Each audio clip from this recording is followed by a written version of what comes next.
अच्छा। एक राम का आगमन 22 जनवरी को हो चुका है, दूसरे राम का आगमन 4 जून को होगा, ये तय हो चुका है। और सभी का जिन्होंने कोरोना की जैसी बड़ी बीमारी को जिस तरह से पूरे इंडिया में एक सफल तरीके से निपटाया है, कोरोना जैसी बीमारी को, जहां दूसरे देशों में उस बीमारियों से लोग बुरी तरह परेशान थे, वहां एक सफल इलाज उन्होंने खुद की वैक्सीन बना करके करवाया। पिछले 10 सालों से भारतीय जनता पार्टी ने, मोदी जी ने जो काम किया भारत के लिए, वो अब तक पिछले, या तो वाजपेयी जी ने किया था, पिछले 70 सालों में कांग्रेस ने जितना राज था उसके हिसाब से कुछ भी नहीं किया। केजरीवाल ये चाहते हैं कि विकास के मुद्दों पर बात न होकर फ्री की राजनीति पर आगे वह करे, जिससे कि देश का कर्जा और बढ़ सके। जिस दिल्ली का जो हालात है, आज दिल्ली के जो हालात है वो पूरे देश में ना हो, इसलिए केजरीवाल जैसे आदमी को सपोर्ट नहीं करना चाहिए। ईडी ने जिन आरोपों पे इनको गिरफ्तार किया है, वो सारे आरोप पहले इन्हीं के साथी पार्टियों ने ही लगाए थे, और जब इनको गिरफ्तार नहीं किया गया तो चिल्ला के कहते थे अगर हमने कोई अपराध किया तो हमको गिरफ्तार करो। आज उनको गिरफ्तार कर रहे हैं तो वो कहते हैं हमको गिरफ्तार क्यों किया। काम जो किया है वो नेट का किया है जी। जो घरों में आज गांव-गांव में जो नेट पहुंचा है, जिसके थ्रू अपन यूपीआई कर सकते हैं। आज हर बच्चे का अकाउंट है, जिससे वो अपने खाते में पैसे ले सकता है।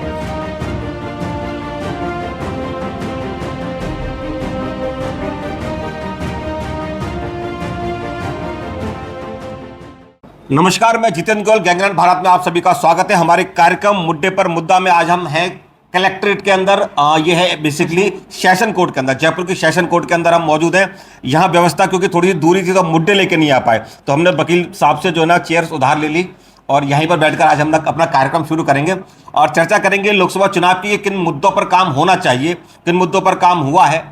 जहां पर बीजेपी ये दावा करे कि 400 सीटें वो इस दम पे लेके आएगी जो उन्होंने 10 साल में जो काम किया है, जो विकास का काम किया है। वहीं विपक्ष का आरोप है कि सिर्फ और सिर्फ ईडी की बात करते हैं और सिर्फ ईडी की बात करके विपक्ष को खत्म करने का काम भारतीय जनता पार्टी कर रही है। तो सर क्या लग रहा है आपको, किसकी हवा चल रही है? हवा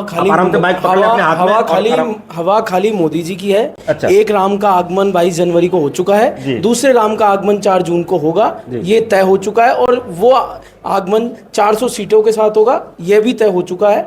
400 प्लस सीटें आने का पूरा अनुमान है। क्यों लग रहा है आपको, मतलब कोई काम तो वो तो कह रहे हैं, जो कांग्रेस जो कह रही है वो तो कह रही है कि कोई विकास का तो कोई काम हुआ ही नहीं है, तो कोई मुद्दों पे, ऐसे कोई मुद्दों पे काम हुआ जिनके भरोसे 400 सीटें आने वाली है, आपको लग रहा है? पिछले 70 साल से जो कांग्रेस ने काम किया वह काम सभी जनता ने देखा और उनसे कई कामों से त्रस्त है, जिसमें राम मंदिर एक बड़ा मुद्दा था, जिसमें कांग्रेस ने जो कदम कांग्रेस को उठाने चाहिए थे वह नहीं उठाए। इसके अलावा 370 पे भी उन्होंने हमेशा शांत रहे। जम्मू कश्मीर को हमेशा सुलगता छोड़ दिया उन्होंने। जम्मू कश्मीर 70 साल में जलता रहा। इनके पास, माननीय जवाहरलाल नेहरू के पास में अवसर था कि वह अपने मुद्दों को, कश्मीर मुद्दे को समेट सकते थे, पर उन्होंने नहीं समेटकर अब कश्मीर मुद्दे को समेटने के प्रति अब 400 सीटें लाकर माननीय मोदी जी कश्मीर मुद्दे को सुलझाने पर आगे प्रयास करेंगे। जी सर, क्या लग रहा है किसकी हवा चल रही है इस समय? पूरी तरह से बीजेपी की हवा चल रही है। क्यों लग रहा है आपको कि मोदी जी की हवा चल रही है?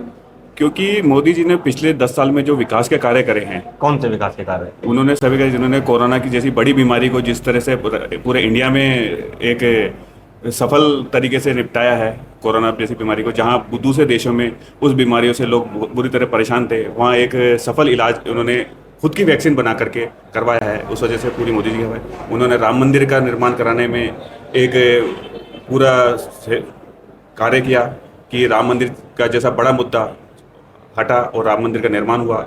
उन्होंने 370 हटाने का काम किया, जिसके लिए लोग ये कहते थे कि ये संभव ही नहीं है।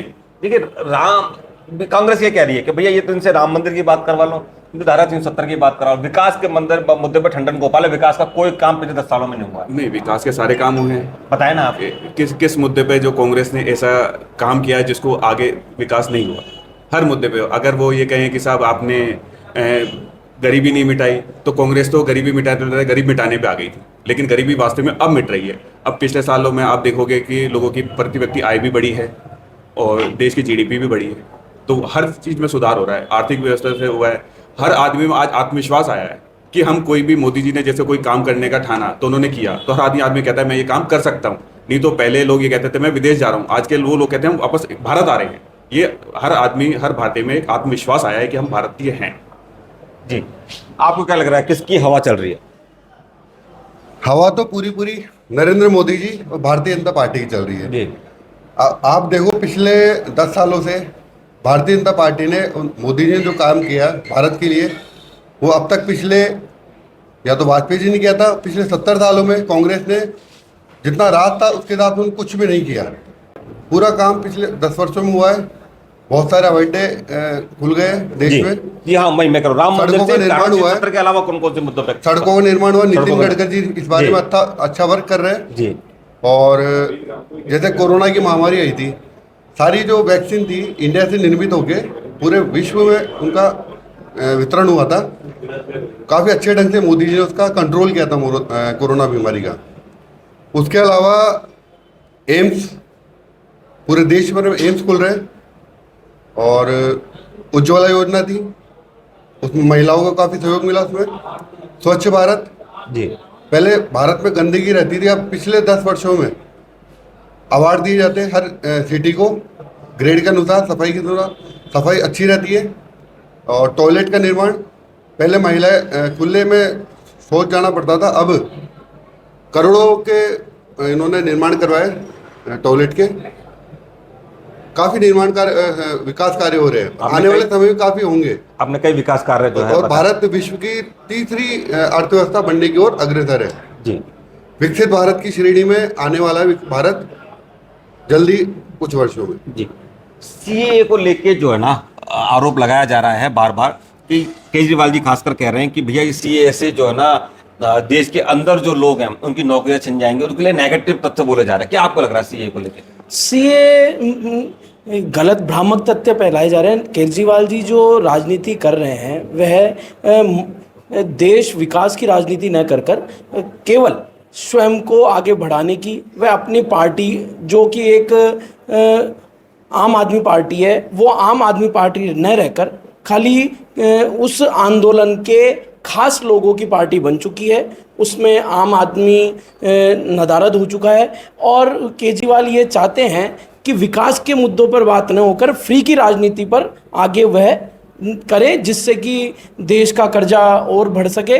जिस दिल्ली का जो हालात है, आज दिल्ली के जो हालात है वो पूरे देश में ना हो, इसलिए केजरीवाल जैसे आदमी को सपोर्ट नहीं करना चाहिए। विपक्ष एक तरफ ये आरोप भी लगा रहा है बार बार कि ये लोग ईडी का गेम कर रहे हैं, ईडी भेज देते हैं, जैसे केजरीवाल को गिरफ्तार कर लिया और आपके सोरेन को गिरफ्तार कर लिया। उनका कहना ये है कि ईडी का खेल गेम चल रहा है, विपक्ष को खत्म करने का काम कर रहे हैं। ईडी ने जिन आरोपों पे इनको गिरफ्तार किया है वो सारे आरोप पहले इन्हीं के साथी पार्टियों ने ही लगाए थे। और जब इनको गिरफ्तार नहीं किया गया तो चिल्ला के कहते थे अगर हमने कोई अपराध किया तो हमको गिरफ्तार करो। आज उनको गिरफ्तार कर रहे हैं तो वो कहते हैं हमको गिरफ्तार क्यों किया। यही सारे वो लोग थे जो पहले केजरीवाल जी कहते थे अगर मैं चोरी करूंगा तो मैं किसी का रिश्तेदार हूं, मुझे गिरफ्तार किया जाए। मनीष सिसोदिया किसी के रिश्तेदार नहीं है, उन्होंने कोई अपराध किया है तो गिरफ्तार हूं। आज उनको गिरफ्तार कर लिया है तो वो कहते हैं हमको गिरफ्तार क्यों कर लिया। ये तो अपनी ही बात से हर बार पलट जाते हैं। जी, आप युवा हैं, आपके हिसाब से किन मुद्दों पर काम हुआ है पिछले 10 साल में? सबसे पहले मोदी जी ने सबसे अच्छा काम जो किया है वो नेट का किया है। जी, कि जो घरों में आज गांव-गांव में जो नेट पहुंचा है, जिसके थ्रू अपन यूपीआई कर सकते हैं। आज हर बच्चे का अकाउंट है, जिससे वो अपने खाते में पैसे ले सकता है, जिससे अपन किसानों के खातों में डायरेक्ट पैसा जा रहा है। क्योंकि पिछले जब कांग्रेस सरकार थी, उनके प्राइम मिनिस्टर जी ने कहा था कि यहाँ से हम 1 रुपये छोड़ते हैं तो धीरे धीरे पहुँचता लोगों के पब्लिक जो है उनके अकाउंट में 15 रुपये ही जाते हैं। 15। जी, तो मोदी जी ने एक बात कही थी कि डायरेक्ट अकाउंट ही खुलवा दो तो 1 रुपये चल जाएंगे। तो आज उसका सबसे बड़ा फ़ायदा यही हो रहा है कि अकाउंट खुल गया, यूपीआई और नेट बैंकिंग हो गई, तो उसके बहुत फ़ायदा हो रहा है। और दूसरा मुद्दा, सबसे बड़ा मुद्दा था 370, जी, जिसे कांग्रेस सरकार कहती थी कि इसे हटा ही नहीं जा सकता, और हटाएंगे तो बहुत ज़्यादा माहौल ख़राब हो जाएगा। 370 से क्या लग रहा है आपको, क्या बेनिफिट जो है देश को मिले? 370 से बेनिफिट, आज जो प्रताड़ित 1990 में जो हिंदू पंडित प्रताड़ित हुए थे जी कश्मीर में, आज उन्हें थोड़ा वहाँ पे जाने का वापस अवसर, बसने का वापस अवसर मिला है, जिससे कि देश में थोड़ा आज कश्मीर को कहा जाता था कि वो भारत का हिस्सा नहीं है, जो आज भारत का हिस्सा है। और सबसे बड़ा एग्जांपल है लाल चौक में आज तिरंगे का होना। सबसे बड़ा मुद्दा ये है कि सबसे बड़ा काम मोदी जी ने ये किया है। और राम मंदिर तो सबसे अच्छा है ही। जी, आप महिला है, नहीं बोलेंगे जी, आप नहीं बोलेंगे जी। इसके अलावा अभी जो अपन, ये रही बात धारा 370 की बात कर लेते, राम मंदिर की बात कर ले, विकास के बहुत सारे मुद्दे इन्होंने बताए कि 10 साल में जो है ना मोदी जी ने ये काम किया। मोदी जी अभी ये गारंटी ले रहे हैं कि भाई हम लोग अगले 5 साल कुछ ऐतिहासिक फैसले लेने जाएंगे, ठीक है ना। पहली बात तो विपक्ष ये आरोप लगा रहा है, उस पर मैं आगे प्रतिक्रिया जानना चाहूँगा कि कह रहा है कि भाई ईवीएम में सेटिंग है, क्या कहेंगे? ईवीएम में कोई सेटिंग नहीं है। यदि ये विपक्ष इस बात को कहता है तो विपक्ष भी कई राज्यों में उसी ईवीएम से इलेक्ट होके आया है। तो ये कहना सरासर गलत होगा कि ईवीएम गलत है। खुद की गलतियां, खामियों और खुद की हार का सहरा ईवीएम के सिर बांधना मात्र होगा ये। बाकी ईवीएम पूर्ण रूपेण सही है। अब तो वीवीपैट मशीन भी आ गई है, आप अपना वोट दें और वीवीपैट मशीन में देखें कि आपके द्वारा वोट किसे दिया गया है, और वीवीपैट में उसका निशान होगा और वो पर्ची कट के नीचे गिरती है। तो सर ये इनके ईवीएम पर जो लांछन लगाए गए हैं वो सिर्फ अपने हार से बचने का, अपने हार का ठीकरा ईवीएम के सिर फोड़ने का मात्र है, ना कि ईवीएम पूर्ण रूप से सही है।